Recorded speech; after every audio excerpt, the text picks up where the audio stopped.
Hi, I'm Robbie Lawler. What's up, Fight Family? This is your favorite MMA coach, Thiago Alves, the Pitbull. Hey, what's up, guys? I'm Pedro Munoz. Mike Brown. Guys, I am Alexis. And welcome. And welcome. And welcome. And welcome. And this is We Want One Picks. And you're watching We Want Picks. To We Want Picks. We Want Picks.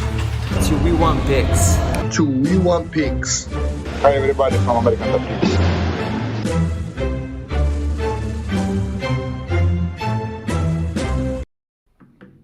My name's Angelo, and welcome to We Want Picks. Jacob and I are going to break down the entire UFC Vegas 47 Hermansson vs. Strickland fight card. We are going to give you our bets, our picks, and our fantasy plays. Make sure you watch this entire video because we also are going to break down Brendan Allen versus Sam Alvey, which was literally just announced about 3 or 4 hours ago. But luckily, we know them well, and we were able to put that together. If you want 50 free dollars from us, go to wewantpicks.com/bets. Sign up with any one of our 5 betting partners. Make a deposit. After you do, let me know, and I will send you $50. It's that simple, and it is a thank you for supporting us and our partners. Jakey boy, we had a week What's off. up, Angelo? Hello, how Nice are you? headphones. Look at those headphones. Thank you so much. We have What are stereo those? audio now. Okay, come on, let's get into this. We have stereo audio now. Thought you So wanted a hopefully- humble brag. I did not. First up, at UFC Vegas 47, we have Malcolm Gordon fighting UFC newcomer Dennis Bondar. Malcolm Gordon, 13-5 overall, 3-2 in his last 5, and he's coming off a win over the other Figueiredo brother. Dennis Bondar is 5-0 in his last 5. He's riding a 10-fight win streak. He's 16-3 overall, and this is an interesting fight, and it's opening up the card. Malcolm Gordon's a BJJ black belt. He's got solid striking, or at least it's technical. His chin is a little suspect. He has a really high striking guard, so he's keeping his hands right up here, almost like a Muay Thai stance. And he likes to come forward. In the past, that's opened him up for takedowns. It's opened him up to get cracked every now and then. But ultimately, that's fine because he wants to be on the ground. He wants to play the grappling and the jiu-jitsu game. He does average almost 2 takedowns per fight, but he has a very low 18% takedown accuracy. Because of his chin, his path in this fight and any other fight to victory is to get it to the ground as quickly as possible. Dennis Bondar is wild. He's wild. He comes running forward, just wings punches from all directions, and then he drops down, grabs your legs, picks you up old school Matt Hughes style, as I like to say, and then walks you across the cage, slams you down. His takedowns and slams are really, really impressive. On the ground, his jiu-jitsu is solid. It's pretty basic, meaning, and I've said this a few times, and I don't want anybody to get offended. It's basic, meaning he has mastered the basics. He has really nice positional control, nice arm bars, head and arms, solid, straightforward submissions like that. And he will run those basics from top. He works from position to position. He moves really well on the ground. He's not likely to snatch something in a scramble or anything like that, but he is solid on top. And Dennis Bondar is absolutely the pick for me. Even though Gordon will probably have a speed advantage, a technique advantage on their feet, and he's the more technical jiu-jitsu guy, I do think Bondar's wild punches are going to get Gordon to back up, potentially catch Gordon, whose chin is not good at all, and throw him out of rhythm. Bodnar's relentless takedown attempts will absolutely be there. He'll get it to the ground. I see him dominating. Gordon's going to have the better jiu-jitsu, but I don't think it's going to be a threat, especially not off his back. It's certainly possible Malcolm Gordon gets a takedown, but not with 18% takedown accuracy.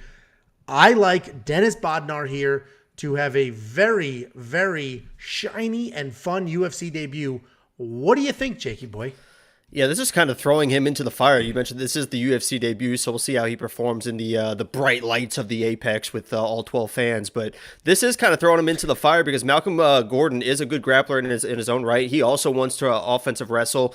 And I think this really is going to come down to, quite simply, is who is better off their back. And unfortunately, we haven't seen a lot of tape from Bondar on his back because he's usually the offensive guy. But we have seen Gordon on his back, and that was the last fight. He kind of got out-scrambled by Figgy at times, and he kind of struggled on his back. He kind of sat there, and Figgy was able to control him. He lost a couple scrambles. And I think in this situation, I think Malcolm's going to try an offensive grapple. I think Dennis is going to try an offensive grapple. And you mentioned Bondar. His name is the Psycho. I think he wins the scrambles. I think he controls the top position a lot better than Malcolm's can be able to, even if Malcolm is able to get the takedown you mentioned he's probably not going to be able to get. So I'm with you all the way. I actually think these odds are probably a little bit wide since he is a newcomer and Malcolm is good in his own right. But I'm definitely Dennis all the way in this fight. Yeah, so we're both on Dennis Bodnar. Or Bondar. The problem is with UFC debuts, it's really hard to just stick a flag in the ground and say, I'm throwing my money here. But if we look at the odds, I mean, he's a sizable favorite. Malcolm Gordon is, the problem is his chin and his offensive grappling is hard to get it done when that's his path. What do you think of the monkey knife fight line? The reality is, I do think this fight goes a little longer. I mean, Malcolm Gordon is still, I wouldn't say a UFC vet, but he's got some solid experience at this level. I think he can, as long as he doesn't get clipped when Dennis comes in with those wild strikes, I think he can survive a bit, and more is probably the play here. I agree, and this could be one of those fights where they both want to offensive grapple, and it turns into kind of a stalemate, and then they end up striking a little bit. So I think even if they grapple, there's some scrambles, they get back to their feet, and I think they strike a little bit more than you would expect. So I definitely would play them more. Yeah, and anybody who wants to mess with those lines, that is monkey knife fight. So go to wewantpicks.com/MKF. You essentially see the line like this, and you say more or less strikes will be landed. And if you're right, you can triple your money. You put a few together, you 25 times your money. It's a ton of fun. Yeah, if you're new to it, every Friday we drop a full video about how we feel about these cards with the line. So if you're new, sign up and look for Friday's video, and we'll help you out. It's a ton of fun. And DraftKings, also fantasy. Listen, $9,100 for a UFC newcomer. I get it. He's definitely the better fighter. I think he should win. I don't necessarily like him at $9,100. And there's a lot of fighters on this card that I don't love at that price range. But the problem is Malcolm Gordon's chin is just always prime to get cracked, which is that 9,100 is like such a tricky one because I don't think he's necessarily worth it. But, one punch can end that whole thing. It doesn't really have to be a punch either, right? It could be a ground and pound elbow across the face, so... that $9,100 is kind of, you want to finish really for $9,100. And I don't know if he's going to be able to finish Malcolm Gordon. So it's probably a play in like a multi-entry for sure, but I don't know, straight up cash game. Yeah, and I know the narrative is that Malcolm Gordon gets knocked out if you sneeze too hard, but the reality is he's 13-5. He's got a long career. He's fought a lot of good guys and he's taken some damage. So yes, he's been put out cold. His chin is not the best, but he's I've never been knocked out. Okay. We can change that. You keep running your mouth. You want 50 free bucks? Go to wewantpicks.com/bets. Sign up with any one of our partners. Make a deposit. Let me know after you do. And I'll send you 50 bucks as a thank you for supporting us and our partners. Next up at UFC Vegas 47, we have Philip Rowe versus Jason Witt. Jason Witt is 19-7 overall. He's 2-3 in his last 5. But he is coming off a win over Bryan Barberena. Philip Rowe is 8-3 overall. Little topsy-turvy in his last 5. Jason Witt is a wrestler. He's a grinder. He's a wrestler. There's absolutely no secrets to what his game plan is. He's only looking for takedowns and submissions. He has no intention of engaging in a kickboxing match, and that's fine because his stand-up is just okay. His chin has been questioned in the past. This is almost similar to the Malcolm Gordon fight we just broke down. You get nervous with Jason Witt out there. With that being said, he is pretty dominant, especially when he gets on top. And I'm saying when he gets on top because it's almost a guarantee he's going to get a takedown in this fight and almost every fight he's in. He averages more than 6 takedowns per 15 minutes of fighting. So it's essentially inevitable. He has great control and pressure, which he uses to pound away. He's not going to hunt for a submission, but if you squirm to avoid some of those punches, he will sneak something in and try to, capitalize on that scramble. Philip Rowe is tremendous for this division. You can see that he's got a 5-inch height advantage, a 10-inch reach advantage, and he's one of the very few people that actually uses his reach well when he's striking. I always talk about people who will just pull up Tapology and say, oh, Joey's got a 1/2 inch reach advantage, so Joey's going to win. That's nonsense. That's crap. Most fighters don't use their range well. Philip Rowe is one of those people, however, that does use his range well. His ground game is fantastic, but he doesn't really have any wrestling to get it there. Rowe's the favorite here. Minus 140 to plus 120. I understand why he's the favorite, right? He's a good striker. He's probably got the better jiu-jitsu. Jason Witt's got a suspect chin. But the reality is, I've seen Rowe struggle to get out from underneath people. We've seen him get taken down in the past. We've seen him have a hard time getting back up. And I think Witt's submission defense is solid enough where he can hang out on top without getting submitted. The big question mark is the striking, right? Can he hang long enough to get past that reach, get a takedown? I think he can. I like Jason Witt to win a boring decision. I've already put a money line bet on him. I did one full unit on Jason Witt. I will be tense as hell the entire fight, just biting my nails every time he gets hit because his chin worries me. But I like Jason Witt to win this fight and Philip Rowe to struggle getting off his back. What do you think, Jakey boy? Shockingly, I am on your side in this. I like Jason Witt as well. And I think that Orion fight for Philip Rowe showed everything you need to see on both sides because Philip Rowe was winning striking exchanges and for some reason just kept going to the clinch. His fight IQ was just, I think he started the second round by like winning a striking exchange, went to the clinch, and even the announcer's like, what is he doing right now? Like, use your range. Orion is going to out-wrestle you. And sure enough, he ended on his back and he stayed on his back. And there was even a time where he just did a body lock off his back where that's just like a stalling. It's like, what are you doing? At that point, you're not even trying at all to get back to your feet. And if Jason Witt, you mentioned, if he's on top, he's going to stay there, especially against a guy like Philip Rowe. So if you're Jason Witt, Philip Rowe isn't like a first-round knockout guy, but you see him kind of fade as the fight goes on. You saw that in the Ryan fight, especially when he's getting wrestled. He kind of gets a little bit sloppy in his takedown defense and his striking. So if you're Jason Witt, take your time, get through the first round, keep your hands up. He's going to try and use that range, block those big shots like Angelo mentioned, could protect that chin, and then start going for the takedowns, and those will get a lot easier in the second round. You'll get him to the ground. You'll dominate this fight. So I agree. I like Jason Witt in this fight. Keep your hands up in the first round, get those takedowns, do exactly what Orion did, and I think you can probably finish him in late second or even in the third round. I can see Jason Witt getting a TKO finish, just ground and pound with Philip Rowe exhausted on his back. So I'm unfortunately, and with you 100%. Yeah, and some doofus in the live chat is complaining that we're not mentioning James Krause and the coaches. That's not a factor here.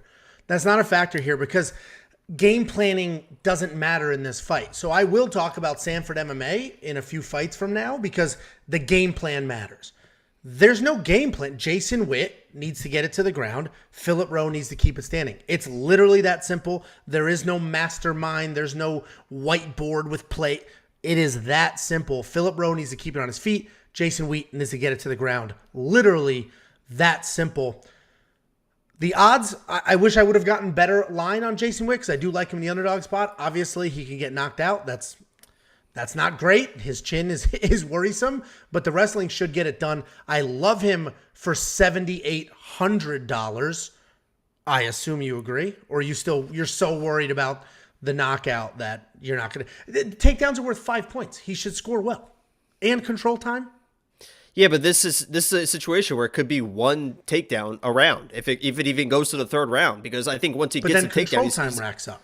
I know, but you get more for if so. It's almost like you are rewarded more when someone is against a better opponent, right? Because they can get back to the feet and then you take them back down, and those add up really quickly. So I honestly think Jason Witt, every time he takes him down, Philip Rowe's not going to get back to his feet. So it's kind of an interesting play in that, right? Whether you think he can get the finish, and then that chin. So $7,800 is I wish he was more like a 75. I'd feel a little bit better. Yeah, listen, I like him at $7,800. Monkey knife fight. The line is interesting. It's probably a more because I do think it's a decision. I think Philip Rowe, especially, keep in mind it is every single strike. That's not significant strikes. Every single strike counts toward that line. Jason Witt's going to do some cage wrestling, try to work his way to the legs, and Philip Rowe's going to do a lot of these little tiny hammer fist pepper shots. Those all count. So I think more is the play here as well with monkey knife fight. You agree? I'll do it. More. There we go. Raise the roof. wewantpicks.com/MKF. I'm telling you, dip your toes in the monkey knife fight water. It is fantasy. It's an app on your phone. Nothing sketchy about it. It's a ton of fun. It's every single sport. We're obviously only breaking down UFC. wewantpicks.com/MKF. And if you want that 50 free dollars that I always talk about. wewantpicks.com/bets. Sign up with any one of our 5 betting partners. Make a deposit. Let me know. I'll send you $50. Next up at UFC Vegas 47, we have another fighter making his official UFC debut. We have Jailton Almeida versus Danilo Marques. Jailton Almeida 14-2 overall. He is 5-0, riding a 9-fight stoppage streak. Danilo Marques 11-3 overall. He's 4-1 in his last 5, and he's coming off of that loss to Kennedy Njokuani, which was a pretty frustrating loss, honestly. And Danilo Marques is a solid grappler. He's got lots of takedowns, plenty of control. He does have technical boxing, but there isn't much power in his strikes, and his path to victory is always the grappling. If you watch that loss to Kennedy Njokuani, he was okay in the striking exchanges early. He absolutely dominated the grappling. He literally backpacked Kennedy Njokuani for a good amount of time, and he was riding himself. He was absolutely going to get a decision win, and then he got a little too comfortable with the striking late in the 3rd round, and then and then that was the end of that. So unfortunately for Danilo, he just didn't play it safe the entire fight. Took some chances, and it did not pay off. Jailton Almeida is the real deal. He's a great prospect. He has powerful hands. He actually considers himself, if you watch his interview before his Contender Series fight, he considers himself a striker. But the reality is, anybody that watches his tape and breaks down his fights, he's a grappler. He's absolutely a grappler, but he just loves striking so much. He considers himself a striker. He wants to be a striker. All of his wins are by stoppage, and that's because he is like a dog with a bone. He will not stop. He comes in hot. He relentlessly works for takedowns, and once he's on the ground, he will chase submissions. He'll hit you in the transitions if you start squirming, and he will try to snatch something up. The problem is, he can get a little too excited, a little overzealous. He can chase submissions when they're not there, and all of a sudden he'll get swept. He'll give up a dominant position, end up on his back, and now he's on the wrong side of a grappling exchange that he was in complete control of. So he's the definition of submission over position. And, the UFC is giving Jailton Almeida Danilo Marques because they think he's going to blow through Danilo. They think he's going to, put on a show, and they need some fresh blood in the light heavyweight division. I think most of that is true. I think he could absolutely do that. The problem here, I don't think, first of all, minus 400 is obscene. That's obscene. It's his official UFC debut. Danilo Marques has proven to be a tough, crafty guy at this point. I think Jailton Almeida wins this fight, but with that being said, I would be very, very careful. I do not think Jailton Almeida is a parlay piece because Danilo Marques has very solid grappling. Jailton Almeida could take some chances, work for, one of those submissions in a scramble, miss it, and all of a sudden he's on his back and Danilo's good enough to catch him, do something with it, or even just ride out the rest of that round and win that round. So Jailton Almeida is the pick, but I may do a plus 3.5 bet on Danilo Marques, but I have already placed an over 1.5 round bet. I got that at minus 110.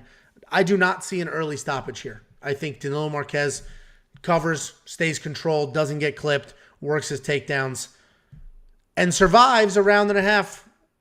I already placed that bet. Jakey boy, the expressions, what do you think? I just want you to explain that, the dog with the bone. Can you explain that again? What you just kind of slipped that in there, and I was like, wait, what did you say? You've never heard that expression before? Like a dog with a bone? With a bone? Is that like You've never heard that expression? It's an expression. A dog with bone is like a content dog, not like a No, that's not dog. what the expression. What country did you Midwest? I don't know. So if you guys are in the chat and you're from the Midwest, and I'm sorry for all the Midwest you comments, said it like but he's like aggressive, like a dog with a bone. A dog with a bone. That's what it means. Like they will relentlessly hunt for that bone, find that bone, chew on that. So he's a dog looking for a bone. No, They never give up. This is the dumbest.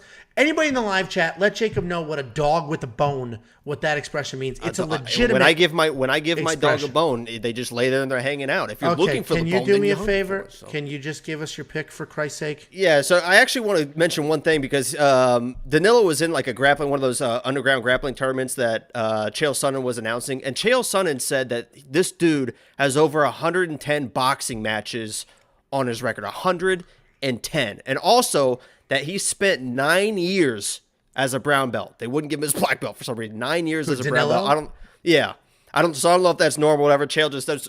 And Chael says some things that you have no idea if he's being honest or not. So that's just what he said. But, I see this fight going the same way. I think Almeida should kind of dominate the fight. You mentioned that he thinks he's a striker. I saw a direct quote for him saying that he is similar to Khabib. He wants to get people on the ground and pound them. So he's a little hypocritical in that situation. But I agree. He's a grappler. He gets people to the ground and he punches them while he's on the ground.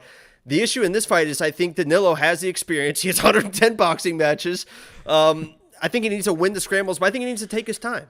I think he just needs to take his time. Get that high guard, defend the takedowns, win the scrambles early when you can, get back to your feet, because Almeida, all those muscles, look at the guy. The guy's built, he's jacked. He's seen the third round once in his career, and he lost that fight. It was a decision loss. He went to the third round, he lost. The longer this fight drags on, I agree, you can find Almeida in some peculiar... Did I nail that? Peculiar? Yeah, okay. Yeah, dog with a bone. You can't even say peculiar. Peculiar situations with Danilo. So I agree these odds are a little bit wide. Danilo could find himself in some trouble early on the ground, but the longer this fight goes, it's going to favor Danilo. So my pick's going to be Almeida. He should win, but I agree. Danilo is a little bit live in this. And here is what a dog with a bone means for anybody that somehow went their entire life not understanding that expression. Yeah, so I think I forgot to show the stats here. I think we're aligned. I think Almeida wins. But Danilo Marques is very, very live in this fight. I think the odds are absolutely insane, ridiculous. I'm not confident enough to bet on Danilo right now, but honestly, I'd be stupid not to just throw a quarter of a unit on it, right? With that kind of plus money. But, I like Danilo to survive, so I was comfortable placing the over 1.5 round bet. Maybe I'll do a plus 3.5 bet. If you don't know what that is, you buy a single round on the judges' scorecard. So all I would need is Danilo Marques to actually win a round in the fight. Then I bought a round on the scorecards with the bookie, and then I'll get paid. So I may do that. The problem is I think the bookies are onto it, and I don't think the odds are good enough for me to do that. But if you want that bet on this fight or any other, wewantpicks.com/bets. We have 5 partners. Bet Online is the partner that offers that safety net bet. If you do it, sign up, make a deposit, let me know. I'll send you $50. Let's go back to the fantasy stuff here. I don't like Almeida at $9,400. It's another UFC debut. It's a little too much it could potentially be too much too soon, or he can come out here like what's his name did 2 weeks ago, the Ecuadorian national champion, just blow Trevin Giles' brakes off. That could happen. I don't see that though. But are you going to spend the $9,400? I'll tell you what, I just found the bet of the century. I live bet the Bengals to beat the Chiefs at plus 1,200. This bet, Danilo Marques, round 3 submission, plus 2,200. I think that's an interesting one to look at because I think Almeida could get tired if Danilo makes it there. He could lose a scramble if he's ever going to get submitted. I think Danilo could do it in the third round. That's worth a flyer. A quarter unit, half a unit flyer, plus $2,200. I'm going to play that. What was your question? DraftKings, you're going to spend $9,400 on Almeida? No. Yeah, me neither. And he honestly will be probably pretty high owned because there's a lot of people see the record, see the stoppages, and be like, oh, wow. And then bang, grab him. Monkey Knife Fight, I think this is another more. I also, obviously, I like the over on rounds. So 30 punches or 30 strikes to 47, I think that could happen. I like the more with Monkey Knife Fight as well. Do you think it's an early stoppage here? You were making faces when I said I did the more.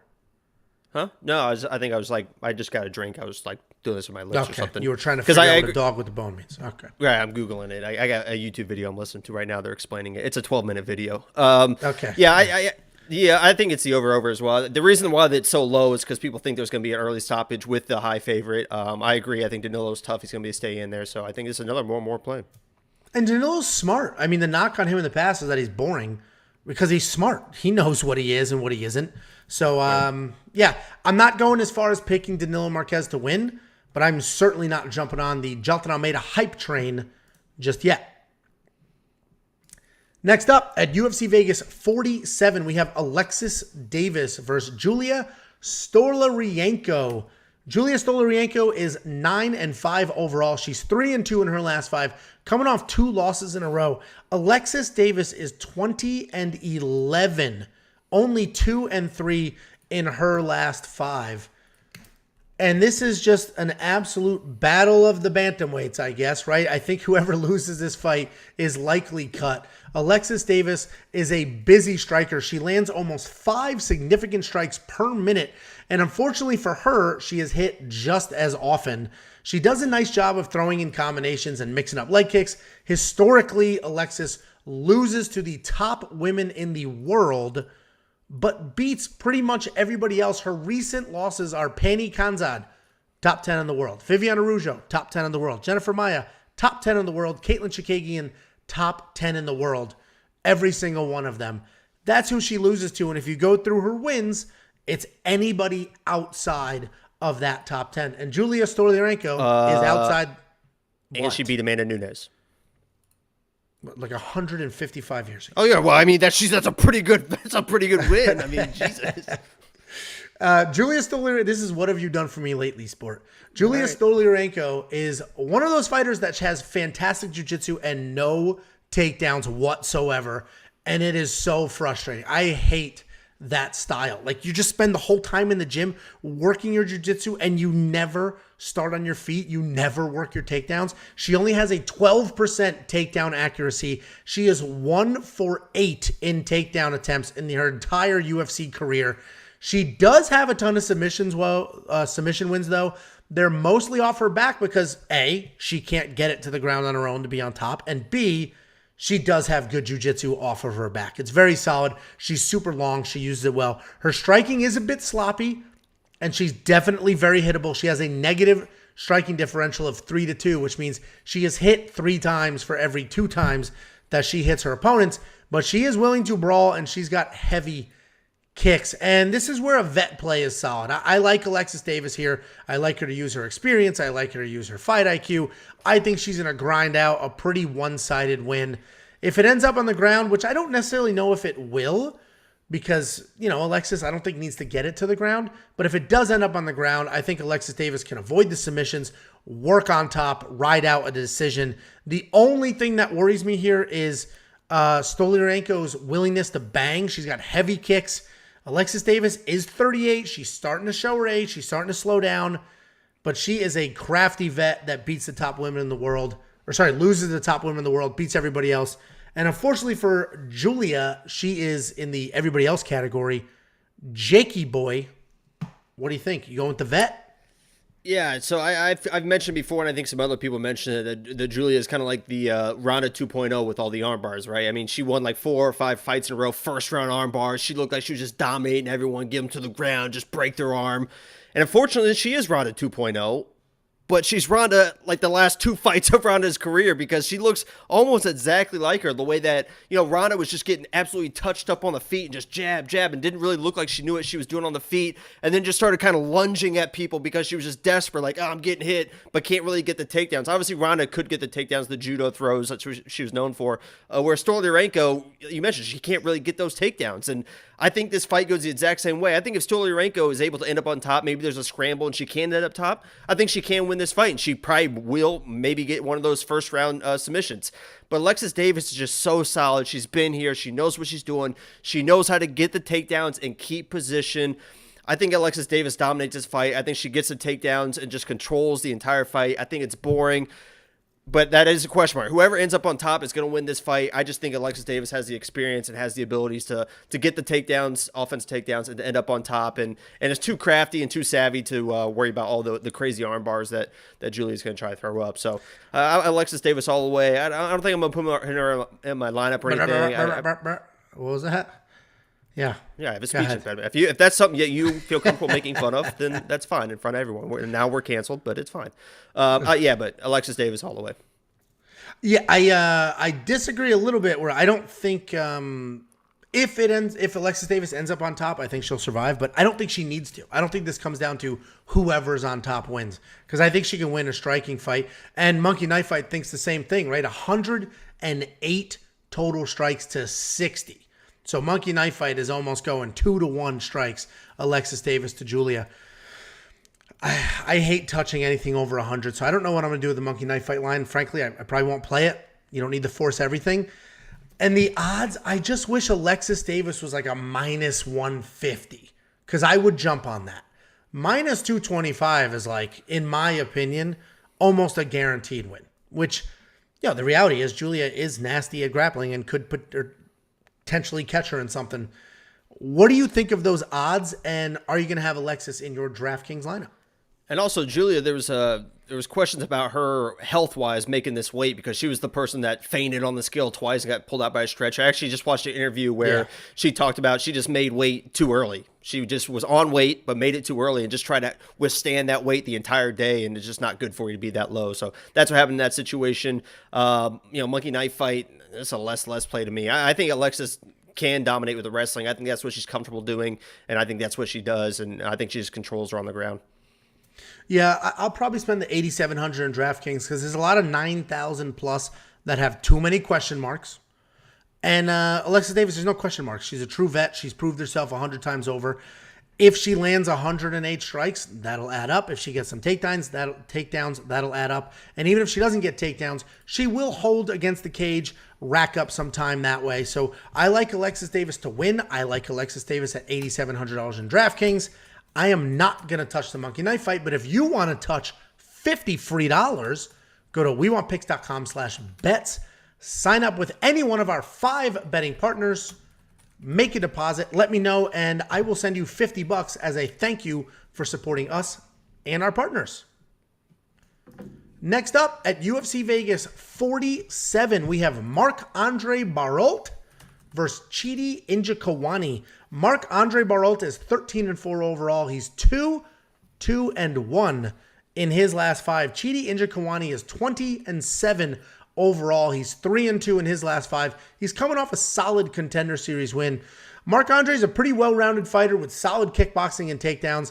If you decide to brawl with him, though, he's happy to get sucked into a brawl. Just watch his fight against a Zaitar.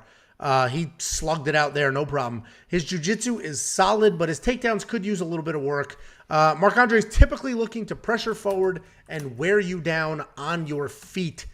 Chidi Njokuani is a very good striker with speed, power, solid distance control. He's not a high-volume guy, but he sticks and moves really well. His feet are never in the same place for very long, and people have a really hard time getting to him. If you're able to get inside the reach and work your way to his legs, you can have some solid success with takedowns and grappling. Jacob, don't pound your keyboard so aggressively. That's all I hear in my ears right now. I would list this as a striker. What are you talking about? You were just typing furiously. Yeah, you're hearing things, man. This is embarrassing. Anyway, yes. I would consider this a striker versus striker matchup. But it's a little more than that, because Marc-Andre can actually grapple. And that is absolutely his path to victory here. Because if he chases Chidi and runs him down and tries to knock him out on his feet, it is very possible that Chidi can catch him on the way in. And I understand Marc-Andre hasn't been knocked out in his career yet. But Chidi Njokuani's counter-striking is freaking fantastic. And he does such an amazing job where he will stay in the pocket, just make tiny adjustments, and then fire from there, and he cracks people. He's so good at that. But we have seen him get taken down, held down, beat up on the ground. I'm not going to say a fish out of water. That's a bit dramatic, but I've seen him have issues on the ground. So that's Marc-Andre's path to victory here. I like Marc-Andre to win. I threw a money line bet on him. I got him at minus 120 because that path is so clear. I mean, it's just such a clear path to victory. Get a takedown, work from there. If you go back and watch Chidi's losses, that was the story of most of those losses. What do you think, Jakey boy? You know, Chidi, his nickname is Chidi Bang Bang, or Chidi Bang Bang. And let me just say that movie is like one of the scariest movies of all time. There's 2 movies I refuse to watch. It's Chidi Bang Bang to this day and Wizard of Oz. I can't do either one. Have you seen Chidi Bang Bang? I've never even heard of it. Are you serious? When they go with the car, it goes in the water? Never heard of it. Well, I wouldn't recommend watching it. It's the creepiest movie in the world. But anyway, I think this fight is very, very simple. If this is a nice, clean, open fight where Chidi can use his length, he's going to dominate. He's probably going to knock him out. He's going to do what he does. But if this turns into a brawl where he gets those body locks, he gets him to the ground, then it's over and Marc-Andre is going to win. So I think this is going to be clear cut. You're going to be able to see very early who is going to win this fight. This could be a live odd situation. I think the odds are perfect in this fight. I think it is an even fight because we don't know exactly what's going to happen. The thing for Marc-Andre, if you're Marc-Andre, a lot of times when he's getting pressured, he shells up high and he backs up, right? He's got a nice high guard, which is good. In this situation, I think he needs to use that high guard to get inside of Chidi, right? A lot of times he uses it defensively. I think he needs to put up that high guard, get in close to Chidi, and turn this into a brawl, get him to the ground, and use that way. So, what are you laughing at? We're going to get flagged for all the curses when you're saying, instead of saying Chidi, like you're really... I'm saying Chidi. Yeah, exactly. Yeah, his name's Chidi Bang Bang. His name's Chidi. Okay. I don't know what you want me to do. I mean, right, his nickname is Chidi Bang Bang. So, anyway, so I agree with you. I think the path to victory for Marc-Andre is there. But I just think with Chidi, with his length, I think he's going to be able to dictate the pace in this fight. And I think he's to play in this fight. So I don't disagree with you when you see that path, but I think he dictates the range a little bit better than you think, and he's able to control this fight. Yeah, it'll be interesting. I mean, I ended up taking the dive, putting the money line bet on Marc-Andre, literally because there's in my opinion, a very clear path to victory. It's not the striking. And Chidi does have some solid takedown defense at 78%. And if you watch some of his non-UFC fights, he does have solid takedown defense. But I do think that Marc-Andre is well-rounded enough to hang on the feet and get some takedowns. Because I think where he'll get in trouble on the feet is if he chases Chidi. If he chases and he comes charging in, that's when he'll get caught. That's when the counter striking will be an issue. If he's taking his time and doesn't get sucked into a brawl, I think he'll be okay. So I like Marc-Andre. I mean, this is essentially a pick 'em across the board. The only reason I decided to bet on him was because there's a very clear path, and I'm all about what's the path, and there is a clear path there. DraftKings, you going to play either one of these guys? 8,000. I think that's a pretty good price point for a Chidi because I agree with a lot of people in this chat right now that I think Marc-Andre can grapple. I don't think it's as good as you're kind of letting on here. I don't think he's gonna be able to get in there and just get a takedown and just control him on the ground. So $8,000. I think Chidi with his length and his power, I think this is an interesting play on for 8,000. So I might play it on that side, which sounds like you're probably gonna play it on the other side. I will probably play Marc-Andre and DraftKings. I think they're both priced well, but I would say if you're on the Chidi side, which you are, I don't know how well he scores because I don't think he's going to knock out Marc-Andre. He's never been knocked out before. He's fought some phenomenal strikers. He just beat a phenomenal striker. So I don't necessarily think he's going to get knocked out, and Chidi's not going to get his own takedowns. So the fight's going to be him defending takedowns, landing some strikes. I don't know how well he's going to score. Even with a win, that could be a 65-point win. Monkey Knife Fight's interesting because I think, man, this likely goes 3 rounds. So it's 89 is so high. I would do less more here because 89 is a lot of strikes. I like less more for Monkey Knife Fight. What do you think? I think you're going to be surprised with Chidi's power. And I mentioned that high guard. A lot of times when you rely on that high guard instead of movement, people can punch right through that guard. They can uppercut through that guard. I think Chidi is able to get in his face and get through that guard, and I think he finished him. Chidi's got a 60% of his wins are finishes, are TKOs, KOs. So it's actually more likely if he wins that he is going to knock him out. So I like Chidi all the way, so I like the less probably.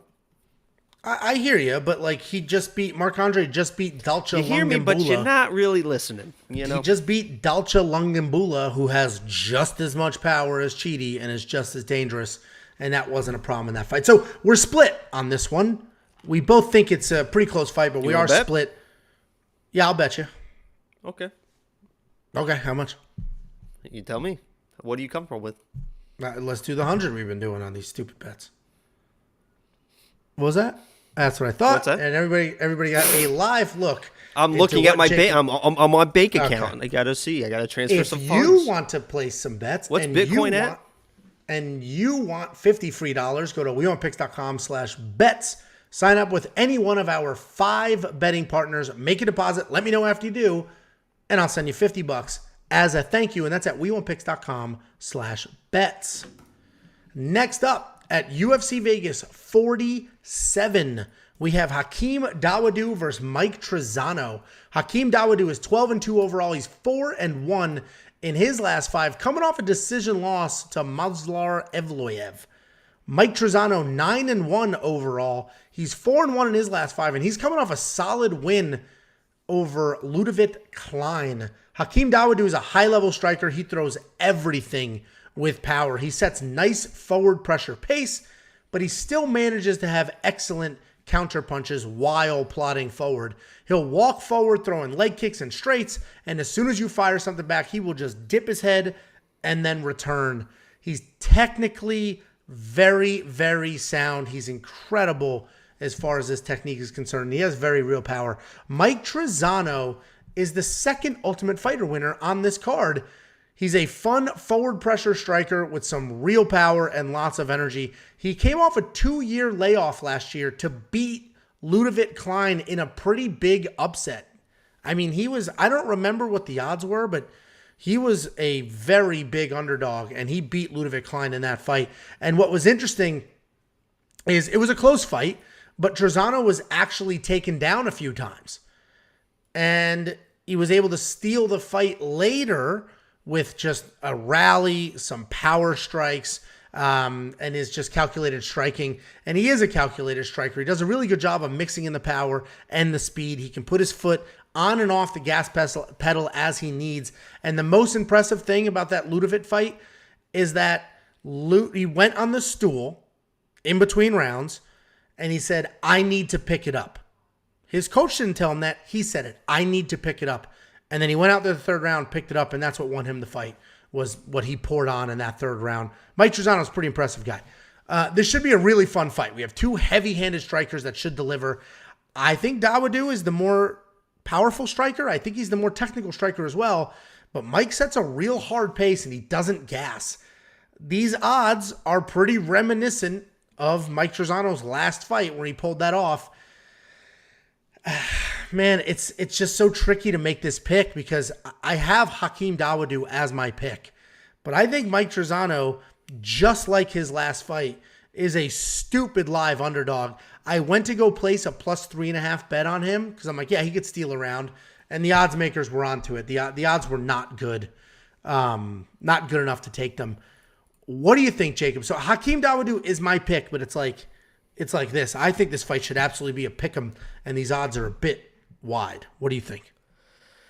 Yeah, Hakeem, 3 of his last 4 wins are split decision wins, and I think it's for one reason only, and that's because he does have the power, but the guy really doesn't throw combinations. It's just jab, and then he throws a straight, and then a jab, and then a big over and right. He doesn't put things together. He just doesn't have that. He doesn't have that forward pressure you mentioned with Mike Trizano. He just kind of sits, and he does land some big punches, but there's those situations where he has landed the bigger punch, but 3 or 4 split decisions, those could easily be one judge away from being losses in all of those. And you look at a completely different fighter instead of 12-2. Mike Trizano, I love that you mentioned the pace because that's what I love in this fight. I think there's going to be 2 things that dictate this fight because I think it's probably going to be a decision either way. It's going to be whose jab is going to be more effective because that's a big thing for judges because I think it's a lot of just jab work, especially from Hakeem, but Mike as well. It's going to be a lot of jab. Who's able to dictate their jab, and with that jab, who's able to dictate the pressure. Whoever is on the back foot in this fight is going to lose the fight. That's just the way it's going to be. I don't think they're going to knock each other out, but in the eyes of the judges, it's going to be a lot of the same volume, a lot of the same shots, but somebody's going to be backing up. And I think it's Mike Trizano that's going to be able to dictate the pace in this fight. He's proven that before. You've seen Hakeem kind of be able to take a backseat at time and wait. So I think this is going to go to a decision. I think Mike's going to do enough to get that decision. I like Mike Trizano in this fight. Man, I may flip my pick by the end of the week because I was convincing. I know. I was convincing. And I agree with everything you just said. And what's funny is while you were talking, I looked up because I remember I went to place the +3.5 bet. I just looked it up. It's -190. So Mike Trizano goes from a +150 fighter in this matchup to -190 and all he has to do is win one round. And that's an interesting line because that means the odds makers are almost positive he's going to lose, but they're also positive he'll win. It's all those split decision wins by Hakeem and Mike Trizano. 2 of his are split decision ones. So we have 5 split decision wins between both these guys, which is kind of crazy. Yeah, I listen, guys, tune in to our pre-fight live stream. We do those at 1 p.m. Central before the fights on Saturday. We do a final breakdown. We build a full card parlay with your picks. And if the parlay hits, all the money goes to the members of this channel. Tune in then because I may flip my pick to Mike Trizano between now and then. This is razor thin in my opinion. I like, even if you look at the stats here, both of them have solid striking differentials. Mike Trizano, the wrestling stats aren't that meaningful, but he did get a few takedowns. He's got solid takedown defense, but I think the whole thing's going to be dictated on their feet, and they're pretty evenly matched on their feet, honestly, especially if you factor in Mike Trizano's just forward pressure. Man, it's a pick 'em. These odds are absolutely wild. If you want to take advantage of that and grab Mike Trizano at plus 150, absolutely do it. I don't know what I'm going to do with DraftKings yet because I might change my pick, but what do you think of DraftKings? You must love $7,700.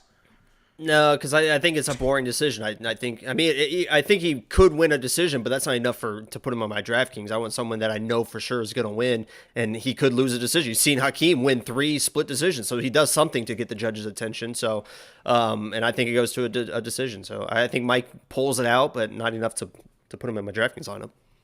Yeah, and listen, Hakeem even if he wins, I think it's like 50, 60 points. I think it's like a few strikes around, and he gets 30 points for the decision. Well, Dawodu's my pick. He's still my pick for now. I may change that by the end of the week. We'll see. But right now, he's my pick.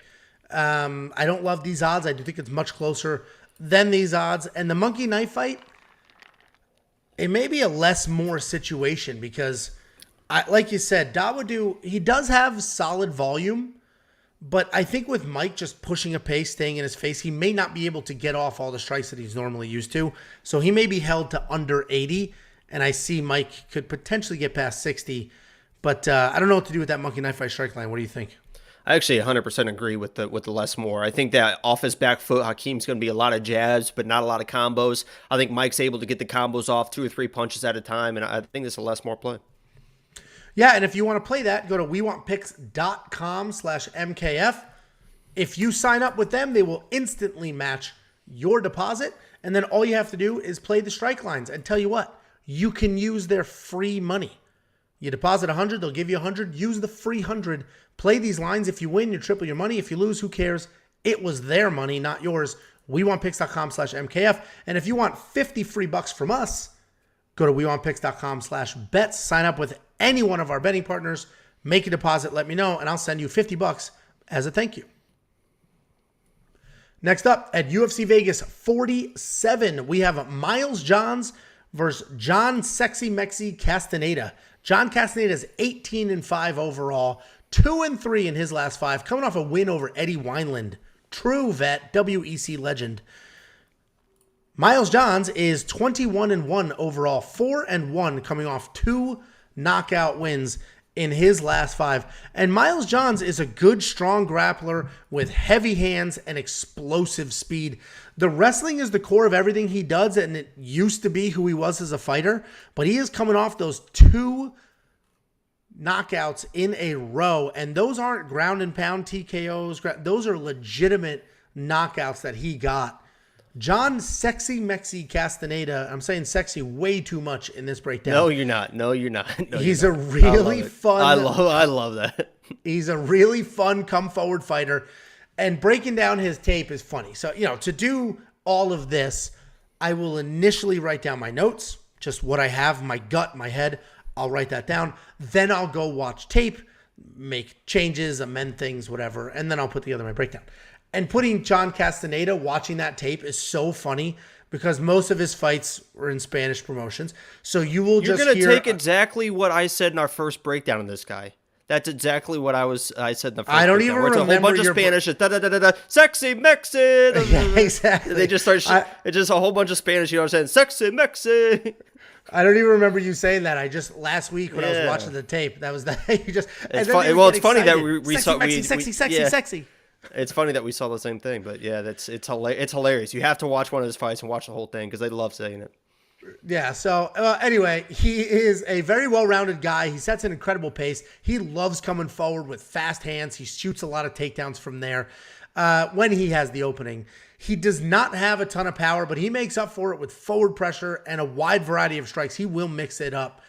This entire card is stacked with fun fights from fighters that really don't have a lot of name recognition, and this is another one. Miles Johns has a ton of power. His wrestling is solid, and that is matched with Castaneda's pressure and toughness. And this should be another one of those really fun fights. I do think that Johns gets it done, but I would like him to wrestle and not hang out on his feet. Because I mentioned Castaneda doesn't have a ton of power, but he can pull it off. He can stick and move. He can make things happen. And if Miles Johns fell in love with those 2 knockouts and now he thinks that's who he is as a fighter, he can end up losing a striking decision. So I think Miles Johns absolutely needs to wrestle to get this done. Miles Johns is the pick. I don't think we'll be seeing the sexy Mexi Raptor impression, but this is a really fun fight to watch. I was hoping that I would get a 1.5 round line and just immediately smash them more because John Castaneda is just so freaking tough. But they set it at 2.5, and more on 2.5 is even not great money. So no bet for me here. I'm just going to be watching and enjoying. What do you think, Jakey? Did he do the Raptor thing? Because that's Rojo's thing. Did he do that when he beat Rojo? Because he beat Marcelo Rojo. And that's Marcelo Rojo's thing. So if he did that, I might change my pick because that's super disrespectful to my boy, Marcelo Rojo. But you mentioned Miles John, wrestler, Kansas, 5'8", state champion. He's falling in love with the striking. And we've seen, and we've talked about in the past, these grapplers that fall in love with the striking. Listen, last week, lock of the week. Genaro Valdez. I mentioned how tough he was. Mexican tough. Viva Mexico. And my God, did he show. This is one of those things where a lot of times it's like, I'm not mad, I'm disappointed. I'm not mad, I'm not disappointed because that dude got dropped 5 times and was still fighting the toughest dude I've ever seen in my life. We're chalking that up as a win last week, lock of the week, Genaro Valdez. And we're sticking with our Mexican brothers, lock of the week, sexy Mexi, John Castaneda for lock of the week because I agree, Miles Johns, he's going to start striking with this kid, and this dude is insane. Will throw wild combos, and he will knock Miles Johns out in this matchup. He is the lock of the week. I love him in this matchup. He will take one to give one, and that's not a guy that Miles Johns wants to get in exchange with. I love John Castaneda on this. I think he gets the knockout. I actually put 2-unit bet on him inside the distance decisional action because if Miles Johns comes in and starts grappling again, he could easily lose the decision. But if he starts striking, I think Miles Johns gets knocked out. 2 units inside the distance decisional action. I think that was like minus 130 or something like that. So that's my bet, but Viva Mexico. We're going with sexy Mexi, baby. Lock of the week. Yeah, I'm looking at that bet right now. That's not a bad plus 130. Bet. Plus 130. I look at it. I put 2 units on it. It's plus money. I may jump on that as well. Plus 130 inside the distance, decision no action for sexy Mexi. It is plus 130. So yeah, I may jump on that as well because he's so tough. I don't see him getting finished. And if you don't know what that bet is, let me explain it real quick. If you don't know what that bet is, that basically means if John Castaneda wins by stoppage, Jacob gets paid because John Castaneda won by stoppage. If he loses a decision, doesn't matter. If he is beat within an inch of his life, but loses a decision, Jacob gets a refund. The bet never happened. Gets his money back. Hands are clean. Didn't lose $1. That's a solid bet in a spot like this because John Castaneda is a dangerous guy, tough guy, sets a good pace. Doesn't really have any power, but he sets a really tough pace. And he's stupid tough. So he will likely survive, likely make it to a decision, but there is a potential he can get a stoppage win here. So that's a solid bet. I may jump on that late. The problem is Miles Johns is also really tough. But he is I guess he is you really just get tough. a refund. And here's one of the things I forgot to mention as well, is he basically won his last fight against Anderson Dos Santos with leg kicks. He just absolutely destroyed his legs. If he comes in and tries to do that same thing and throw some blind leg kicks, we've seen it so many times in the past where these guys come in and just throw blind leg kicks because they're not used to it, but they had success with it. They throw it blind, and overhand right, overhand left, whatever, comes over the top and knocks him out. I think he's going to find himself in some big trouble this fight against my Mexican brother. Well, it'll be interesting. I think John Castaneda is probably a solid play at $7,300 if you're on that side. I mean, he's a bargain. So, did you make him? Sure. Is he your? Yeah, he's your lock of the week. Yeah, plus 195. Did you bet a money line? That's solid. And this will be. Think he's going to win? That's solid. I didn't play the money line because I'm worried about the grab. I think he can not easily, but I think he can get out grapple. Miles John's a very good grappler. I just don't think that Miles John's going to. That's why I kind of hedged my bet in that, right? But lock of the week, if I hit this, that's just 6 of 7 if you count last week as a loss. Otherwise, it's 7 in a row, which I think it is 7 in a row. A lot of heart last week. And I think this is a very easy more in monkey knife fight. I think they go at it. I think it's 3 full rounds, and even if Miles John's grapples, John Castaneda is going to throw wild, and try to get off whatever he can. So I like more in monkey knife fight. Those lines move. So if you're watching this live right now, pull up monkey knife fight in another tab or pull up the app. Place that now because that will move tomorrow. wewantpicks.com/MKF. Sign up, make a deposit. They'll instantly match that deposit. Use the free money. Play the game. Use the free money. It's super fun, super easy. It's an app on your phone. If you want 50 free bucks, wewantpicks.com/MKF. Sign up with any one of our 5 betting partners. Make a deposit. Let me know after you do, and we'll send you 50 bucks. This should be a fun fight for all of us. And speaking of fun fights, next up at UFC Vegas 47, we have Julian Erosa taking on Steven Peterson. Julian Erosa, 25-9 overall. He's 4-1 in his last 5, coming off a late submission win over Charles Jourdain. Steven Peterson is 19-9 overall, 3-2 in his last 5, and he's coming off that solid win over Chase Hooper. Julian Erosa is an incredibly fun guy to watch. I have said this so many times talking about him, but he is a fun, violent striker with a ton of finishes. He throws everything with intent, and even if he is hittable, which he is, it's basically fine because so far his chin has held up and it's solid enough for him to get into those nasty, grisly firefights. He has had most of his success fighting at range, but he will get sucked into a firefight. You know, if you let him and you want him in there, he will get in there and fight you close inside the pocket in a dirty, dirty brawl. He has solid MMA jiu-jitsu if he needs it. We saw that against Charles Jourdain, but it's not something he looks forward to. He's not really grinding out takedowns just to get those submission wins. His takedowns are usually there for damage, and the jiu-jitsu is opportunistic jiu-jitsu. He has it if he needs it, and I say MMA jiu-jitsu because that's what it is. It's MMA jiu-jitsu. He sets it up with strikes, and he'll stick to, rear naked chokes, things like that to pull it off. Steven Peterson is a really tough guy. He likes to strike. He showcased his submission defense against Chase Hooper in that last fight, and his willingness to take risks. He had no problem taking Chase Hooper down, staying in his face, and making that an ugly fight when everybody thought that he would be terrified to go to the ground with somebody like Chase Hooper. When I broke down Steven Peterson for that Chase Hooper fight months ago, I said the way that you will beat him is to point strike and get him with volume, and that's exactly where Erosa shines. He can point strike and win with volume. I will say Erosa has had some trouble with, a pressure fighting style similar to Steven Peterson's. But I'd still like Erosa to push his own pace, him be on his front foot, not get put on his back foot, and stay in Peterson's face and get it done. I think it'll be an ugly brawl, meaning like fun for us, fun to watch, but I do think it'll be dirty. Technicality will go out the window. And I think we're going to see one of them dip into their pocket, try to pull out some wrestling. I think Peterson may have some success with the wrestling, but overall, this is a great fun fight. I think Julian Erosa will get it done. I know I've contradicted a few of the things I've said in this because Steven Peterson is super tough. I think this is a pretty disrespectful line. A pretty disrespectful line. But I like Erosa to get it done. He is my pick. But again, Steven Peterson is live. And this is a live bet fight.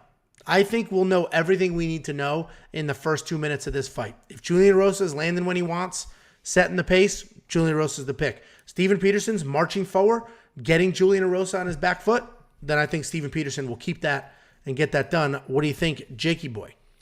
Yeah, I agree. I think Julian Erosa is probably the play. I think he's probably better everywhere. But Steven Peterson, I think is going to surprise a ton of people in this fight. I think he's going to surprise Julian Erosa with how good he is in this fight. I wish that I think this is going to be fight of the night. I think it's easily going to be the fight of the night. I think it could end up being a candidate for fight of the year. I think it's that good. I wish that this was on a pay-per-view card, so there was a full crowd. Even Steven Peterson mentioned that he doesn't even like fighting in the Apex, which is unfortunate because this is in the Apex, because he likes to feed off the energy of the crowd. I think both these guys kind of feed off the energy of the crowd and get going. Julian Erosa to me is kind of like a poor man Shane Burgos. They kind of fight the same way. They'll get in there nice and tight. They'll brawl. They're still good on the ground, and they'll do some wild stuff. Steven Peterson, I just think he's going to be a little tougher in this matchup. I think you're going to be surprised. I think his boxing is going to be maybe a little bit cleaner.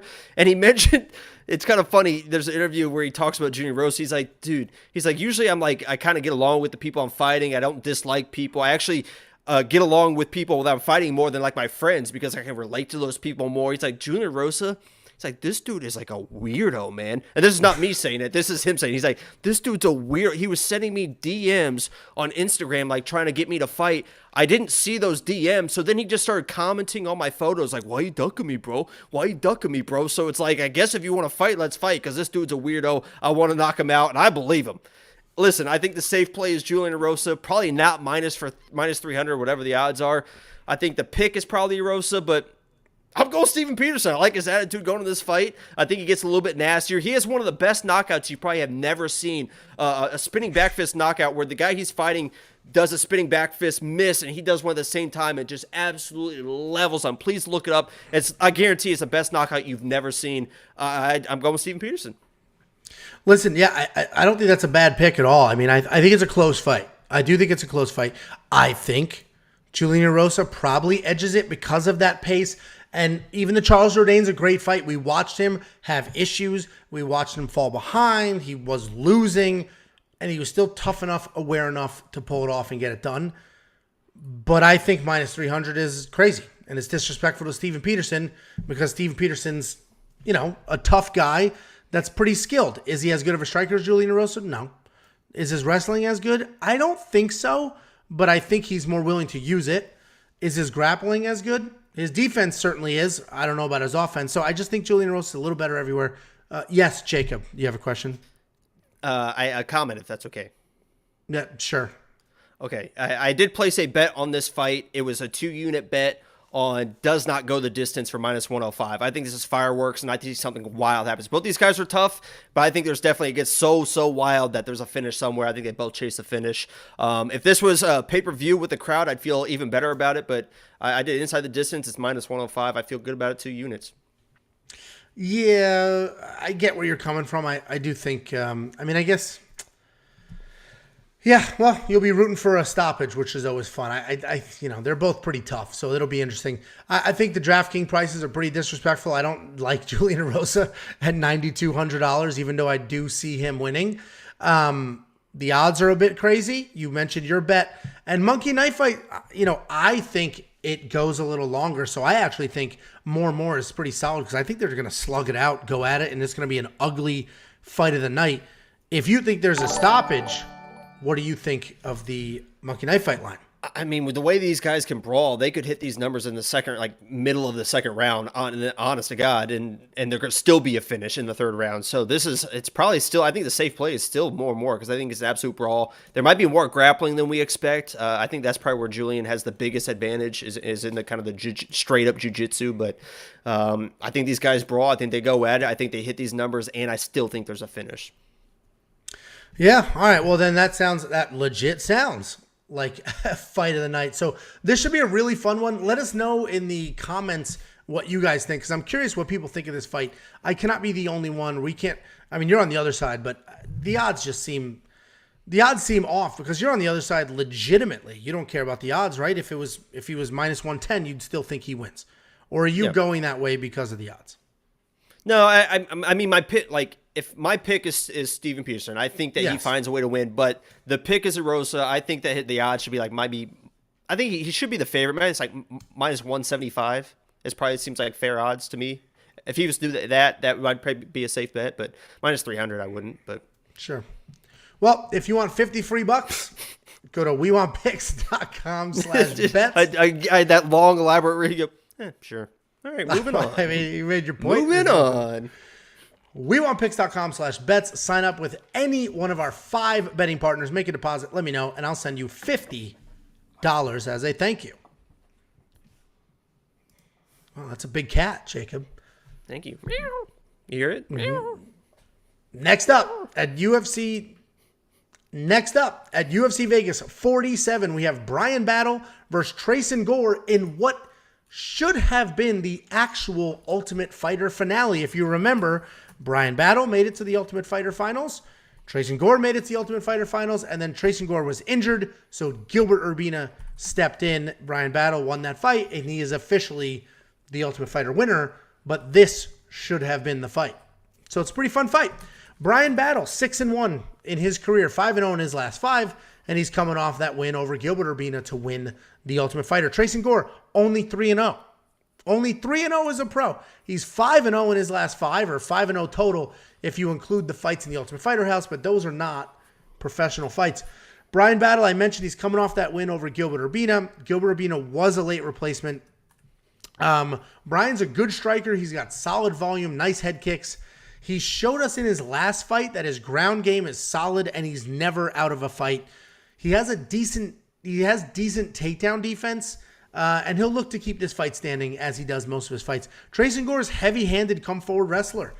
Almost every single fight that he's in, he will throw 3-4 strikes in a row, immediately drop to the legs, and try to get a takedown. If he doesn't get the takedown, he'll back up, he'll reset, he'll throw 3-4 strikes in a row and do the same things. And these are big, heavy strikes that he's throwing to set you up. And his fights go one of 2 ways. He either gets the takedown, works from there, beats you up, or he holds you against the cage and then rides out that way, starts racking up points.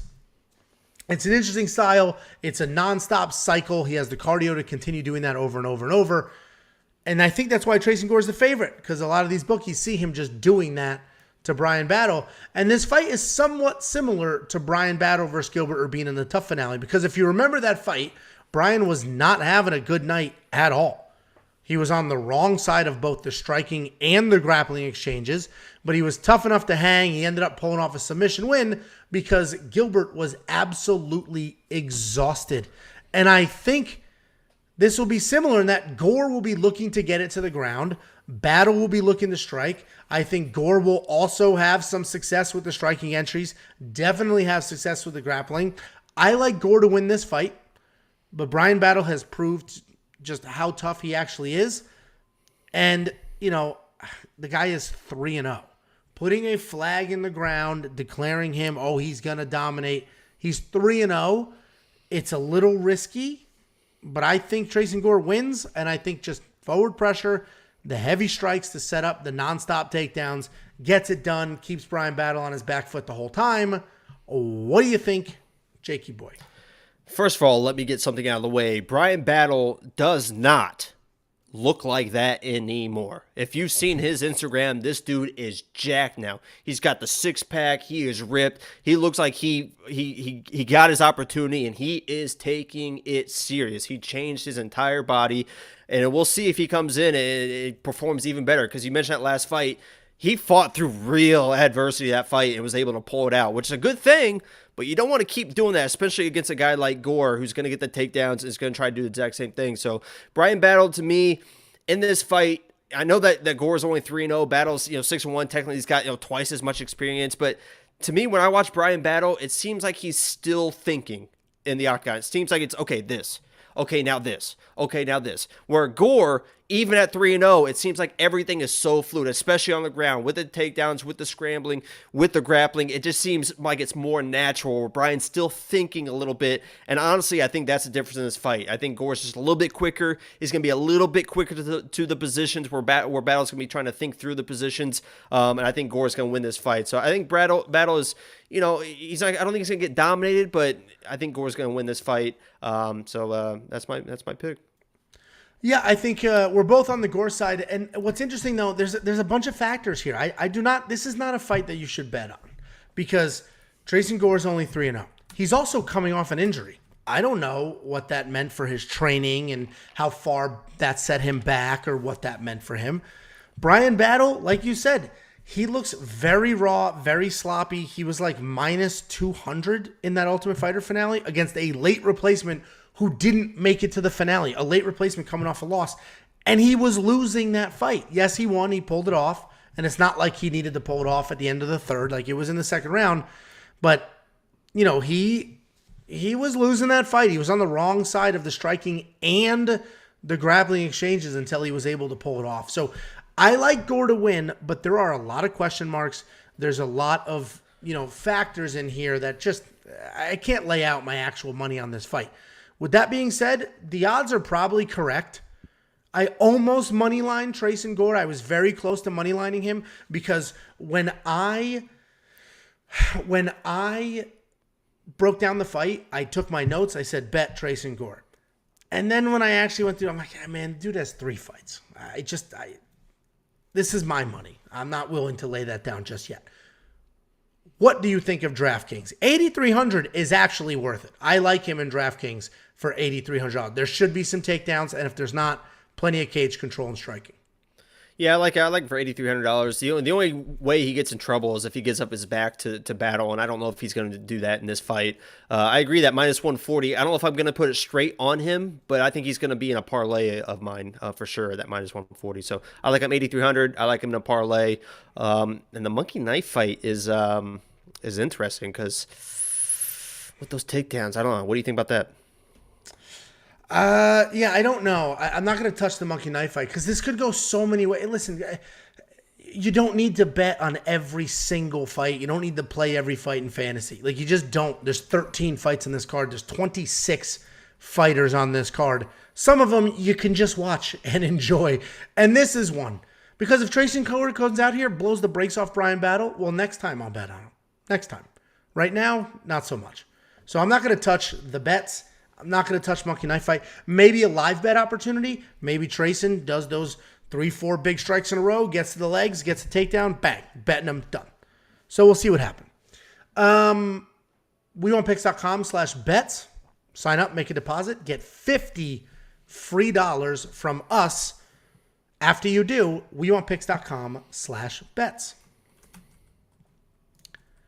Then we have at UFC Vegas 47, a late replacement. Brendan Allen is now taking on Sam Alvey. This happened hours ago. Literally a couple hours before we're doing this breakdown live. Brendan Allen stepped in to replace Phil Hawes on short notice. It's about 4 or 5 days, depending if you're calculating to the actual fight or if you're calculating to weigh-ins. 4 or 5 days or so. And this is an interesting fight, a very, very different fight for Sam Alvey. And let's not forget, Phil Allen was already a short notice opponent. And now Brendan Allen, another short notice opponent. Sam Alvey Phil Allen. Oh, yeah. Phil Hawes. Phil Allen's a person, though, who would beat Sam Alvey in a fist fight. Anyway, Sam Alvey, 33-16 overall. 6-fight winless streak, unfortunately for him. He hasn't won a fight since 2018. Brendan Allen, 17-5 overall, 3-2 in his last 5, and he is coming off of that KO loss to Chris Curtis. Again, this fight was just announced a few hours ago. It's very short notice for Brendan Allen, which is why this is at light heavyweight and not middleweight. Sam Alvey gets a lot of leash in the UFC. He's on that pretty bad losing skid right now, but he's always fun to watch, and that's why he gets opportunities. He has deceiving power. He's got unorthodox striking. He can put you away with one of his weird looping shots. and he will always be in a fight. It's not often that you see somebody come out there and just beat the brakes off of Sam Alvey. He is in these fights. He keeps these fights competitive. And don't just look at his record and make a snap judgment or a snap decision from that. I liked Sam Alvey in his matchup against Phil Hawes. I thought he was very, very live in that fight. This is a much different fight, very different styles. Brendan Allen is a BJJ black belt with solid low kicks, solid takedowns, and much improved striking. He moved to Sanford MMA a few camps ago, and you can see those improvements. Historically, his game plan was grappling. He would get the takedowns, be really tough on top, have solid submissions, and he'd work from there. But at some point in the last year and a half, he turned into a striker. 2 fights ago against Punahil, who's also on this card, he outstruck him. He avoided the big power early and then just stop touching your microphone. He avoided the big strikes early and then just outpointed Punahil and got that fight done, which was interesting for him because he was traditionally a grappler. And before that fight, we've seen Brendan Allen get sucked into striking exchanges that he shouldn't get sucked into that didn't go his way. But he was able to pull that one off. The clear path for Brendan Allen in this fight, as most of his fights, is to grapple. It's absolutely to grapple. Because if you look at his last fight against Chris Curtis, he was striking with the wrong guy, got caught, got put out. I mentioned it earlier. This is a much different matchup for Sam Alvey, and I think this is a much tougher matchup for Sam Alvey. I think Brendan Allen will be the more technical striker, but Sam will definitely have more power. He definitely has a better chin. Brendan Allen will be the superior grappler, but Sam has fantastic takedown defense. Brendan Allen's definitely the pick here. I think, and I could be wrong, he's at Sanford MMA. I think he was down there training with Phil Hawes for this fight the last few weeks. So I think he's been training, preparing, and in the gym getting things done specifically for Sam Alvey. So I like Brendan Allen, but he absolutely needs to grapple and avoid some of those big, crazy, looping punches from Sam Alvey. And the last thing I'll mention before I go to you, if you look at the stats here, Sam Alvey is listed at having 16% takedown accuracy. I posted this exact graphic on our Instagram at wewantpicks, and Sam Alvey commented on it saying the stats are wrong. I've shot 1 takedown in the UFC, and I got it.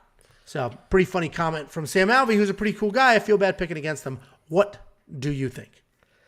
I completely disagree with how you see this fight going. I think the Phil Hawes fight was going to be a much tougher fight for Sam Alvey because not only it was going to be at 185, I think Phil Hawes is a much, much, much better wrestler than Brendan Allen. I think because he got knocked out, he was going to come in, he was going to wrestle, he was going to take Sam Alvey down, he was just going to dominate, maul, just maul Sam Alvey, and that was going to be into that. I was Phil Hawes all the way. I was going to say, you know what, Sam Alvey, great for you, love you, but you're going to get dominated. In this matchup, now, 205 pounds, Brendan Allen is not a wrestler. He is a grappler, jiu-jitsu. I think those takedowns are very, very tough to get. And Brendan Allen has shown time and time and time again that he just does not want to grapple. He just doesn't want to do it. And can he win the striking exchanges against Brendan Allen or against Sam Alvey? Yeah. And he probably is going to feel like he is going to win the striking exchanges. And in those exchanges, he probably is going to be winning them. But as the fight goes on, Sam Alvey has this weird way. I know he hasn't won in 7 fights or whatever. He has this weird way of, he can't strike with people. And if there's ever an opportunity that Sam Alvey is going to win a fight, it's going to be in the striking, and it's going to be against a grappler who thinks he's a striker in Brendan Allen. I think Brendan Allen is a very overrated striker. I think he thinks he's a lot better than he is, and that's why he keeps striking. I think even if he wants to grapple in this matchup, the 205 pounds, I think he's going to have issues getting Sam Alvey to the ground, where I think Phil Hawes was going to have no issues at all. And in the striking, he should win the striking exchanges, I guess, but Sam Alvey is a good striker, man. And, with that extra weight, we'll see what happens. If you got some more power, maybe Smiling Sam comes out with some big power in those hands at 205, and maybe he resurrects his career. It's Glover versus Sam Alvey for the title. We don't know, but I think that Sam Alvey's going to come out and surprise people. Brendan Allen, if he tries to grapple, I think he's going to be able to. And the striking exchanges, I think he's a very overrated striker. So Brendan Allen's the pick, man, but Jesus Christ, I think this is tough. Listen, Sam Alvey does not get enough credit. I get it. His losing streak is rough. The fact that he's still in the UFC is surprising. But the reality is, watch those fights. A, they're fun. And B, he's in them. He's tough. He's hanging. I think he beats Brendan Allen. 3 of them are split decisions. 3 of those last 4 are split decisions. Yeah. He's in those fights. And the reality is there are still question marks here. Brendan Allen got knocked out cold just a few months ago. How long ago was that? I don't even think it was 3-4 months I don't even ago. remember who called that too. Somebody said that Chris Curtis was going to knock out Brendan Allen, and we have to watch the tape at some point, but somebody called it. Yeah, you called it. I live bet Brendan Allen in that fight, picked up Chris Curtis, dumped him. I immediately live bet, and then he was immediately knocked out. And Chris Curtis commented on that video saying, "Ooh, that even hurt me to watch," meaning talking about me spending my money on Brendan Allen 30 seconds before he was knocked out. But he was out, and it takes time for your chin to recover. So there are questions here. Sam Alvey has power. Sam Alvey is a good fighter, regardless of his recent streak. And honestly, if you just their records are similar, if just percentage wise. Like it's not like Brendan Allen is this world beater and Sam Alvey is just a tuna. Smiling Sam Alvey sounds like he's just like a pretty boy. This dude gets into wars, man, and he wins exchanges inside of wars, and that's going to be an issue for Brendan Allen. Yeah, so it's 8 weeks ago, not even 3 months. So listen, I still think Brendan Allen's the pick, but this may be a Sam Alvey plus 305. I might do a tiny bit money line, or because Sam Alvey's so tough, this may be a solid buy myself around or do a wins inside the distance decision no action bet on Sam Alvey. You're only going to get both of those at wewantpicks.com/bets. We have 5 betting partners. The one betting partner that offers those bets, that offers the wins inside the distance, but you get a refund if it goes to a decision, or buy 1 round on the judge's scorecard. The only book that offers that is Bet Online. So wewantpicks.com/bets. Sign up, make a deposit, let me know, and I'll send you $50 as a thank you. What do you think of DraftKings? Because for Brendan Allen to be worth it, he's got to get a bunch of takedowns, and I don't know. He may shoot 1 million takedowns because he was just knocked out, and he's worried about his chin. Or he may just strike again because he does that. I think he's going to strike. I think it's just going to be a war. And this might be a live bet situation where if it looks like he can't get the takedowns, if he looks like he continues to strike, maybe this is one of those instances where Sam Alvey is on the other side of a split decision win. And Sam Alvey at plus 305, if Brendan Allen even looks like he's winning at all, those odds are going to balloon very, very quickly in the first round to plus 500, plus 600. I'm just saying, if Brendan Allen's not going to get those takedowns, this is going to be a long night for him. He probably still should win, but I'm not playing him at $9,300. Oh, and he could be tired too. There's a lot of wild. Short notice is a lot of red flags here. A lot of red flags. Well, and it's short notice at light heavyweight. If it was short notice at middleweight, it's like, all right, maybe he was training his ass off in camp, helping Phil Hawes, ready to go. But it's at light heavyweight. And I get it. It's 5 days notice. So that is hard. But, it's interesting. I think the odds are correct from a 1,000-mile view.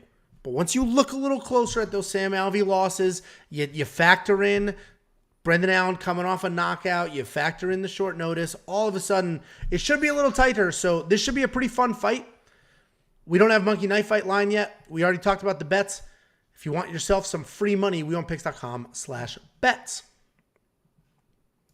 Next up, at UFC Vegas 47, we have Shavkat Rakhmonov versus Carlston Harris. Shavkat Rakhmonov is 14-0 with 14 stoppages. Carlston Harris is 17-4. He's 5-0, riding a 5-fight stoppage streak. Shavkat Rakhmonov, this guy's pretty special, man. He's a good fighter. He's one of those guys that when you watch him, you just feel it. You feel like you're watching somebody special do something special. He's 14-0, has a 100% finish rate. He's knocking people out on their feet. He's taking them down and submitting them. He's even jumping to guillotine. I've mentioned that a few times, but how many people have we seen jump to a guillotine and blow it, lose the position, and it's a mess? He's doing it and getting them, and I think he's done it twice I've seen. So, the guy takes chances. He's doing great things on his feet, great things on the ground, and absolutely getting it done. He could literally win a fight everywhere. He's hard to hit, and he also has a ton of power. He's got solid defensive wrestling and judo, and he's very active when he gets it to the ground. Carlston Harris is also a pretty well-rounded guy. He's got wild striking, but he has some power in there. He's a very slick, opportunistic grappler as well, meaning he'll snatch up a Darce or even a standing head and arm when he sees an opening. We've seen him hold people against the cage and then work in a head and arm choke while holding them against the cage. His wrestling is solid. He doesn't have traditional takedowns. It's mostly body locks and trips. And as soon as he hits the mat, he's working towards something. This should be a really fun fight because Carlston loves to swing wild with his striking, and Rakhmonov has no issues getting into a firefight. Both guys are finishers. Both guys can make things happen on the ground. I understand the odds here, minus 240, flirting with a 3-1 favorite. I understand the odds. I do disagree. I think this is a fun, competitive fight. Carlston could absolutely pull this off as an underdog. I would argue if this gets out of the first and late in the second, Carlston could take over. And I haven't necessarily seen Shavkat completely gas, but I have seen him slow down. I have seen him get frustrated if he's not stopping people. Like, he doesn't necessarily keep his composure the entire fight, where Carlston has seen adversity in fights and continues to come forward, doesn't slow down. There's no hiccups there. I will give the edge to Rakhmonov here because I think he can get it to the ground more effectively. I think he's definitely, he's the better striker. Carlston Harris is wild and has more power, but I think Rakhmonov is probably the better striker. Carlston has solid wrestling. He's undefeated in the UFC. He's currently 0 for 4 in takedowns in the UFC, and he might need them here. So I like Rakhmonov, but it is an interesting fight. What do you think, Jakey? Yeah, I know everyone loves Rakhmonov. He's kind of like the new thing, the new smasher, the face of the welterweight division coming up and coming. But there's something about Carlston Harris, man, in this matchup that I just absolutely love, and I think it is just a relentless wrestling. I think he's able to get the takedowns, and with that 14-0 record, Rakhmonov, he's not used to losing exchanges. He's not used to being on his back. He's not used to being in those situations. You mentioned the adversity of being in a situation where you're losing. And I think there's going to be a moment in this fight, and I think it happens early, within the first 2 minutes, where Carlston Harrison gets that body lock, he gets a takedown, Rakhmonov feels that pressure, and I think there's going to be a real oh shit moment for Rakhmonov in this fight early, and I think Carlston Harrison kind of dominates from that point on, where he gets a little desperate, he gets a little bit wild. I've already seen in a lot of his exchanges, when he throws combos, it's a lot of times it's hands low out of those combos. He throws wild, and his hands don't really come back up. Carlston Harrison, I think, can catch him with some of his wild shots or exchanges, or just get him to the ground and dominate him to the ground. I see this. I think the odds are wild. I think Carlston Harrison is much better than people give him credit for. I think his wrestling and grappling is fantastic, especially in this matchup. And I think that Rakhmonov is going to find himself in some trouble, and he's not going to know what to do when he's in that situation. I think he panics, and I think Carlston Harrison gets the job done. I think he wins the fight. Yeah, I mean, I'm not going to fight you on that. I think Rakhmonov wins, but these odds are stupid. This should be minus 150 plus 100. It should be something like that. Like, these odds are crazy. I totally get why. I mean, Rakhmonov's 14-0 with 14 stoppages. I get it. The dude's the real deal. He's very, very, very good. But Carlston Harris is stupid tough. Has crazy, like, his crazy striking could be a problem, or he can get caught because he's swinging like crazy. But interesting fight. I like Rakhmonov, but this is a weird card. We're going to leave Saturday night with every single favorite dominating and the odds were correct, or there's a lot of underdogs. I don't think this is a card where there's an in-between. I think it's one way or the other. DraftKings-wise, again, $9,000. I will probably spend it. I understand this fight is super close. The odds are wrong, but I got to lean on history here. He's 14-0 with 14 stoppages, and that's exactly what you need in DraftKings, or stoppages. So I will probably spend the money because there's not a lot of other people on this card at that price point that I trust. So I will probably spend the money on him. You obviously like Carlston Harris at $7,200? Well, I have my lock of the week that's kind of the same price, so it's a tough decision here. I got to put my lock of the week in there, so that's just the way the money weighs out. So he's probably not going to be in my lineup, but if I didn't have my lock of the week that I had to put in my lineup, it's a whole thing. Yeah, and I guess I hear you. Monkey Knife Fight strike line 67 to 34. I don't know what to do with that. 67 is so high for a dude that has only stoppages, but I do like this fight to go a little bit. I think it's a competitive fight, and I think there could be some solid striking, especially on the ground. And both of these guys, as of now, have a 100% takedown defense. Carlston Harris has not gotten a takedown debt in the UFC, and he will need one to win this fight. So I probably like the more and more here in Monkey Knife Fight. What do you think? I think it's a lot of grappling exchanges and scrambles and stuff. So I don't like this line at all. I'm not going to give an answer. I refuse. Okay. Well, very, as always, incredibly helpful with just solid insight. If you want to play a line and actually have a point, go to wewantpicks.com/MKF. Sign up with Monkey Knife Fight. They'll instantly match your deposit. All you do is say more or less on the strike lines here. And if you hit it, you could almost triple your money. You could even 25 times your money if you want to smash some of those together. And if you want $50 free, go to wewantpicks.com/bets. Sign up, make a deposit, get your 50 free bucks. Next up, at UFC Vegas 47, we have the co-main event of the evening. We have Punahele Soriano versus Nick Maximov. Punahele Soriano, 8-1 overall, 4-1 in his last 5, and he's coming off the first loss of his career to Brendan Allen. Nick Maximov, 7-0. He's 5-0 in his last 5, coming off a decision win just a few months ago. Punahele is a striker who has tons of power and can put most people out on their feet. He can also wrestle. He has 4 takedowns in the UFC, which includes 3 against Jamie Pickett in his Contender Series win. He is listed as having a 100% takedown defense, but he has literally only defended 1 single takedown in the UFC, and that was from Brendan Allen in his last fight. Punahele can be first rounder bust. We've seen him gas, but he's a very, very dangerous striker. Nick Maximov is a very solid BJJ guy who knows what he's good at, and he sticks to it. His striking is pretty raw. His takedowns are just okay, but his grappling is very good. He's a Diaz. They keep saying that he's the one who's going to carry the Nick and Nate Diaz flag forward. He's an interesting guy because most of his fights were against guys with losing records. But then his, couple wins ago in the Contender Series, that was at heavyweight, and that was a solid win. And now he's at middleweight. And this picture, he looks a little soft, but if you go to his Instagram, he's not looking soft. There's a bunch of boxing pictures. Is he pretty hard? There's a bunch of boxing training pictures. So he's taking his boxing pretty serious, and he looks to be in legit shape. And this is an interesting matchup because it's striker versus grappler, old school throwback. And we've not really seen Punahele's grappling tested. We saw him get completely outclassed by Brendan Allen on his feet, but not much in the way of grappling.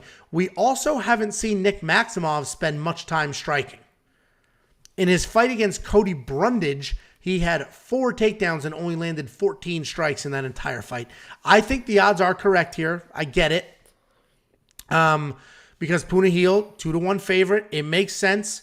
But if it gets to the ground, I wouldn't be surprised if he ended up looking like a 2-1 dog. If it gets out of the first round, I wouldn't be surprised if Punahele ended up looking like a 2-1 dog. Punahele has been my pick for the last week or so, but seeing Nick Maximov boxing and training with professional boxers and trying to elevate his boxing game, if he can survive, shoot takedowns, and exhaust Punahele, who we've seen get tired, if he can do that, all of a sudden Nick Maximov wins this fight. I have to side with Punahele still because he's definitely dangerous. He must recognize that Brendan Allen loss was pretty embarrassing and made cardio improvements and things like that. So Punahele's the pick. I think it's a lot closer. I get the odds because of how dangerous he is, but I think it's closer. Nick Maximov training his boxing can mix in some takedowns to exhaust Punahil, all of a sudden Nick Maximov can look like a pretty big favorite in this fight. What do you think? Yeah, so when I break down fights, I break down the fights. I pick a winner. I think you do the same thing, and then you look at the odds, right? So when I was looking at these fights, I was looking at Soriano, Nick Maximov. I was like, you know what? Nick is the favorite in this fight. Nick Maximov is the better fighter in this fight. I think he can win this fight almost anywhere. And I was going to go into this whole speech where I was going to say, you know, Nick is definitely the pick for this fight. He's the favorite, but I got to go with my Hawaiian tough dude. I love my Hawaiian. Soriano, I think he's going to win because he's tough. And then I looked at the odds. I'm like, wait, what the hell is going on here? A 2-1 favorite for Soriano. I was like, so my pick is Soriano because he's Hawaiian tough. But in honesty, I think Nick Maximov is the better fighter in this matchup. I think he proved in his last fight. I think, as you mentioned, I think his striking is improving with the Diaz brothers. Listen, you don't have to be a great striker. If you're the Diaz brothers, you just kind of pitter-patter, volume, get the takedowns that they can never get, and then dominate on the ground. I think that's what he does.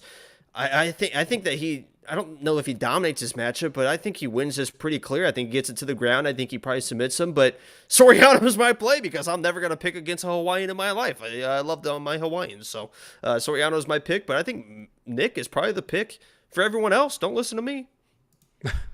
Yeah, it's interesting. I mean, I've flipped on this. I didn't flip. I guess I'm still with Punahil, but I did think that Punahil, I had Nick Maximov at like just sort of a old school can grapple but do nothing else.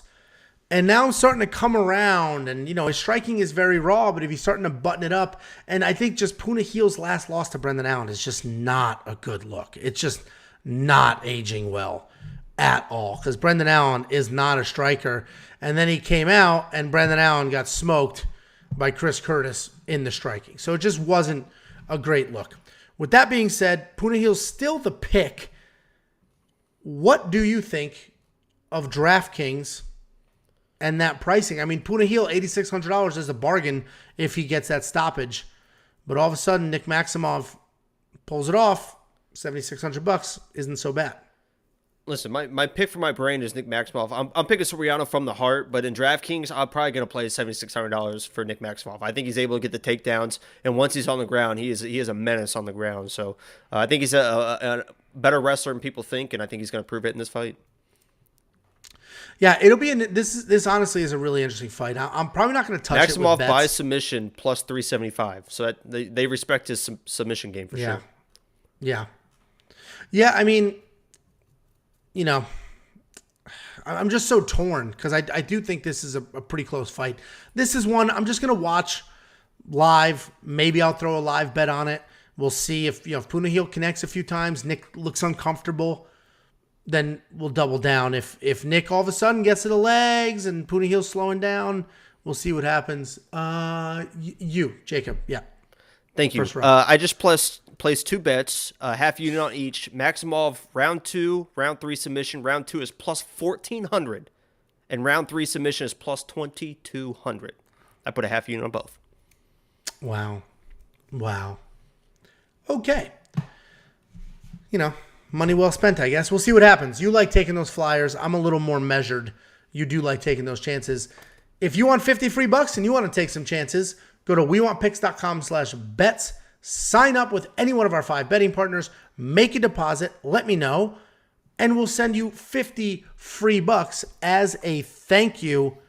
I have no idea what to do with this monkey knife fight line. None whatsoever. So I'm just going to leave this alone and enjoy the fight. Well, I said that last fight. You started, thanks for the breakdown. Great insight. Because I didn't pick, and now you do the exact same thing. It's very crazy how this show runs. Get your own show. Next up, at UFC Vegas 47, we have the main event of the evening. We have Jack Hermansson taking on Sean Strickland. Jack Hermansson, 22-6 overall, 3-2 in his last 5, alternating wins and losses. Sean Strickland, 24-3 overall, and he's riding that 5-fight win streak. But he is coming off of a grappling loss in December. Wasn't a fight.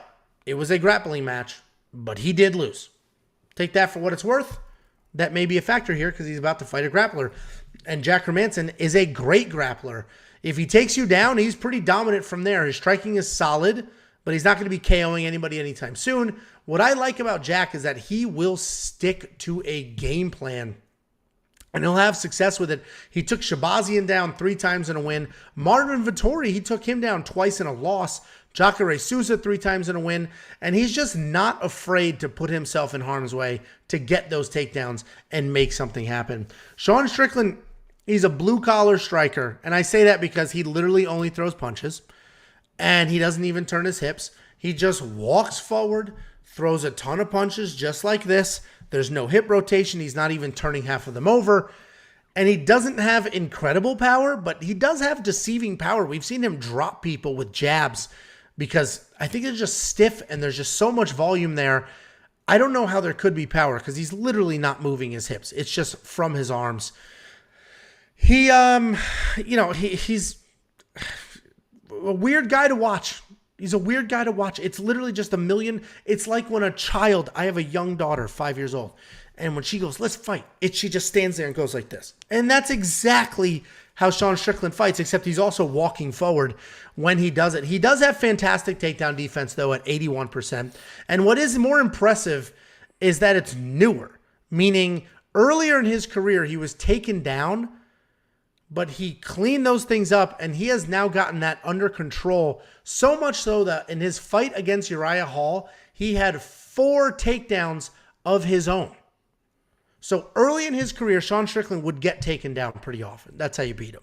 Now, later in his career, not only is he not getting taken down, in his last fight against Uriah Hall, he got 4 takedowns of his own. Completely flipped the script and surprised quite a few people, especially Uriah Hall. And this is an interesting fight because for a little while now, I personally have thought Sean Strickland's a bit overrated. It's hard to watch him and be like, wow, that guy is the guy with incredible striking. The guy who doesn't turn his hips over.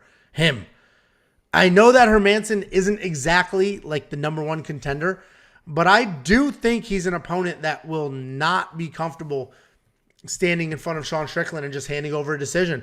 I think he will shoot takedowns, be aggressive at it, and just nonstop look to wrestle and look to make something happen. I don't think he's just going to hand Sean Strickland a decision win by standing in front of him and being a punching bag. The problem is I just don't know if that's enough. I don't know if it's enough. I don't know if he'll get the takedowns. And if he does, I don't know that Sean Strickland's not just going to pop back up and throw a million more strikes because in the past, Jack Hermansson has been a bit takedown or bust. And I'm worried that he'll be takedown or bust in this fight. I'm going with Sean Strickland here, but this is another one. I think these odds are wide, and Jack Hermansson could come out here, just bite down at his mouthpiece and shoot 100 takedowns and win the fight that way. What do you think?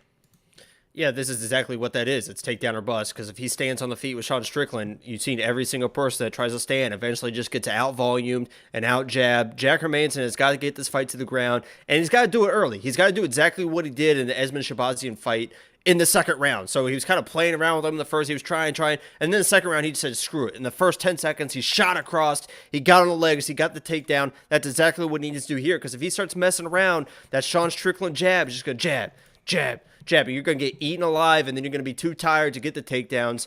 Every single round, first 10 seconds, you got to for your life get on this dude's hips and get him to the ground and just hold him there. Otherwise, you're going to do what everyone else did, and that's going to lose a striking match. It's not pretty, you know, as you mentioned, but he gets it done. It's just volume, volume, volume. He'll start talking to the guy. He's already fought one Jack where he's like, come on, Jack. I'm going to give you a chance to win, Jack. You know, I used to love the Sean Strickland guy, but then I think I'm not going to get too into it too much. I think he bought into his own bullshit. It's kind of getting tired to me. I hope Jack wins. I don't think he's going to be able to. I don't think he's going to get the takedown. I'm on Sean Strickland in this because I just don't think that Jack's going to get the takedowns. Yeah, and that's the problem. And if you look at his takedown accuracy, it's only 36%. His only path to victory is takedowns, and 36%, so almost 2/3 of the time you cannot do what you need to do to win the fight. That's obviously troublesome. And 82% of the time, Sean Strickland has been able to keep it on his feet and not get taken down. So this just seems to be Sean Strickland's time. He's putting it together, and then he's hitting his stride in his career. We'll see what happens. But, you know, that incredible pace, the stupid arm punches may get it done. I mean, look at that. He's almost got 6 significant strikes per minute, only getting hit with a little under 4 on the way back. So Sean Strickland's my pick But if Jack Hermansson wins, he's going to look like Jack Hermansson's not going to win a close decision. If Jack Hermansson wins, he blew through Sean. Yes, you in the front row. One of the best comments I ever saw, maybe not ever, that's probably a stretch, but one of the best comments in the past few days I ever saw was Sean Strickland. If Sean Strickland fought Kevin Holland, it would be the best podcast of all time because they both just are nonstop talking in the octagon. So they would just talk the entire time. It would be the best podcast in the world. So besides, we want beats. Yeah, that is a funny comment. What do you think of DraftKings? You got to go with one of these guys. I mean, it's a main event. It's likely, if it goes 5 rounds, Sean Strickland hit Jack Hermansson a million times, blew past that 132 number, and scored you a bunch of points. If it doesn't, most likely, Jack Hermansson got Sean Strickland down and pulled something off. So I like Sean Strickland, and honestly, he's under the. I'm surprised he's not at 9,000 something bucks. So $8,800, he'll probably be in the lineup. What do you think? Yeah, he's probably gonna be in mine too. This could be if this goes all 5 rounds. If Jack can't get the takedowns, he could look like Calvin Kattar in that Max Holloway fight. You saw how many times Kattar got hit in that fight. It could be the same thing. Not gonna be the same type of power, but just jab, jab, jab, and he's gonna be roadkill. Stupid. And then the Monkey Knife Fight strike line is just so tricky. Because Sean Strickland has blown past that strike line, in a few times, but he's also not. Because, yes, he's got a ton of volume, but depending if he's defending takedowns or got his own takedowns like in the last fight. So I don't know what to do with that Monkey Knife Fight strike line. Those lines do move with the money, so I'm probably going to wait for that line to move and then see if it comes down. Maybe I'll grab the more. If it goes way up, I'll grab the less. But I don't know what to do with that. What do you think of that strike line? It's 5 rounds. I'd probably play more to be safe. Yeah, we'll see. We'll see what happens here. I personally want Jack Hermansson to win, but most likely Sean Strickland wins. Guys, thank you so much for the watch. Make sure you like the stream, share the video, do all the things. And if you want 50 free dollars, go to wewantpicks.com/bets. Sign up with any one of our 5 betting partners. Make a deposit. Let us know after you do, and we'll send you $50 as a thank you. We'll see you guys on Friday after the weigh-ins for all of our final picks, and then Saturday before the fights so we can do our full card parlay. Make sure you become a member to qualify for our DraftKings giveaway and our full card parlay when that eventually pays out. We'll see you guys then.